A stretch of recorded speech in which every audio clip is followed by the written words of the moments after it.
Hello. അപ്പോൾ ഇത് നമ്മളെ ഡേ 10 അപ്പം എന്തായാലും 10ാം ദിവസമൊക്കെ അല്ലേ. സോ നമുക്ക് എന്താക്കാം, ജിമ്മായിട്ട് റീസ്റ്റാർട്ട് ചെയ്യാം.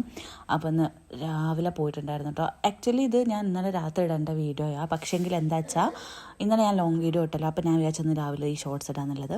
അപ്പം ജിമ്മിലൊക്കെ പോയി വന്ന് കുളിച്ച് തലയൊക്കെ വിറക്കുമല്ലോ, അതിനെ കൂടെ എന്തായാലും കുളിച്ച് എന്നിട്ട് പിന്നെ ക്ലാസ് പോകാണ്ടിട്ടോ. ഒന്ന് ഇത് കണ്ട ഞങ്ങളെ മീൻകളം നല്ല രസമില്ല. അതൊക്കെ അമ്മേൻ്റെ കലാവിരുദ്ധകളാട്ടോ. പിന്നെ മാവ് പൂത്ത് നോക്കിയാട്ടെ എത്ര ഞങ്ങൾ വിചാരിച്ചു ഇപ്രാവശ്യം പൂക്കില്ല. ഞങ്ങളെ മാവ് ഒന്നരാടനാണ് പൂക്കുക. പക്ഷെ തുടക്കത്തിലൊന്നും കാണാനായിട്ട് വിചാരിച്ച് പൂക്കുണ്ടാവില്ല എന്ന്. പക്ഷേ എന്ത് രസമായിട്ടാണ് പൂത്തതെന്നൊക്കെ ഇഷ്ടം പോലെ ഉണ്ട്. തുത്തുത്തുത്തും ഞാൻ തന്നെ കണ്ടു നോക്കും ഇപ്പോൾ. പിന്നെ എന്താ പറയുക, ഇതാട്ടോ അമ്മേൻ്റെ പൂന്തോട്ടം. അത് ഞാൻ അല്ലാണ്ട് തന്നെ ഒരു ദിവസം ഒരു വീഡിയോ ആയിട്ട് ഇട്ടിരുന്നുണ്ട്. പിന്നെ നാൾ വാങ്ങിയ ചെടിയില്ലേ, അത് സെറ്റ് ചെയ്തതൊക്കെ നോക്കട്ടെ. ഇന്നത്തെ അതായത് ഡേ 11 ഉൾപ്പെടുത്താൻ പറ്റും നോക്കട്ടെ. പിന്നെ സൂക്ഷിച്ചൊക്കെ നിങ്ങൾക്ക് അവിടെ ഒരാളെ കാണാം. എന്താ വെച്ചാൽ പോകാൻ കാലത്ത് അപ്പോഴും അമ്മമ്മ അവിടെ നിന്ന് ടാറ്റ് തരും. അങ്ങനെ പിന്നെ ക്ലാസ്സിലൊക്കെ എത്തി. പിന്നെ ഉള്ള ഫുട്ടേജ് ഒന്നും ഞാൻ എടുത്തിട്ടില്ല. ഭക്ഷണമൊക്കെ കഴിച്ച് പിന്നെ വീട്ടിലെത്തി. അപ്പോൾ അത്ര